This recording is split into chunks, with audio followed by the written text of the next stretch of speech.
સુરતના વરાછા વિસ્તારમાં સમાજની એકતાને બાંધી રાખવા માટે અવનવા આયોજન થતા હોય છે, ત્યારે સૌરાષ્ટ્ર પટેલ દેસાઈ પરિવાર દ્વારા દુખિયાના દરબાર રોડ પર આવેલ અક્ષરવાડી ખાતે સ્નેહ મિલનની સાથે સાથે ત્રીજા એક્ઝિબિશનનું પણ આયોજન કરવામાં આવ્યું હતું, જેમાં ઉદ્યોગકારોને પ્લેટફોર્મ પૂરું પાડવામાં આવ્યું હતું. તો ઘર બેઠા કામ કરતી મહિલાઓને પણ પ્રોત્સાહન મળી રહે તે માટે પણ સરસ મજાનું પ્લેટફોર્મ આપવામાં આવ્યું હતું.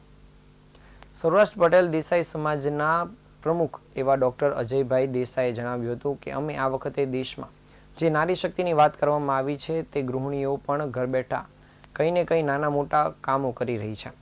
તેમને પણ આપને ફોર્મ દ્વારા પોતાના ધંધાના વિતરણ માટે અમે પ્લેટફોર્મ પૂરું પાડ્યું છે. અહીં તેઓ પોતાના કાર્યને સમાજ સમક્ષ ઉજાગર કરીને એક નવું કરી શકે તે માટે અમે પ્લેટફોર્મ પૂરું પાડ્યું છે. સમાજ દ્વારા અનેક નવો રાહ ચીંધવામાં આવે તે માટે પણ ખાસ પ્રયાસ કરવામાં આવ્યો છે.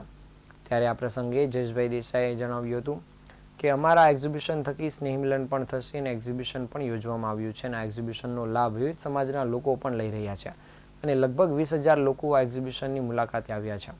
ત્યારે એક્ઝિબિશનમાં ભાગ લેનાર તમામ વેપારીઓ ઉદ્યોગકારોને તેમની વસ્તુઓના વેચાણની પણ સુંદર મજાની વ્યવસ્થા કરવામાં આવી છે. ત્યારે આ પ્રકારનું આયોજન અમે ત્રીજી વાર કર્યું છે અને આગામી સમયમાં પણ સમાજને અનુરૂપ આ પ્રકારના આયોજન કરતા રહીશું.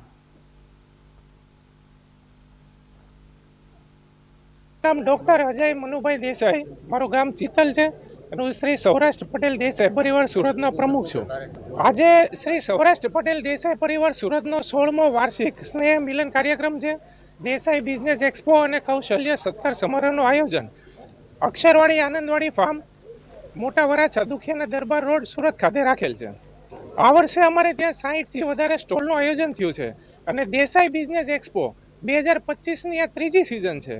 ગત 2 વર્ષમાં દર વર્ષે વિઝિટર તરીકે સુરત શહેરના અન્ય પરિવારના અન્ય સમાજના 20,000થી વધારે લોકોએ અમારી વિઝિટર તરીકે લાભ લીધો છે. અમારે ત્યાં આજે 2025ના બિઝનેસ એક્સપોમાં 25 પ્રકારની વિવિધ કેટેગરીના સ્ટોલ છે, જેમાં ટેક્સટાઇલ, હોસ્પિટાલિટી, હેલ્થ બાબતે, ઇન્સ્યોરન્સ, ફૂડ અને બેવરેજીસ, વિવિધ પ્રકારની 25 કેટેગરીના સ્ટોલ અમારે ત્યાં આ વખતે આયોજન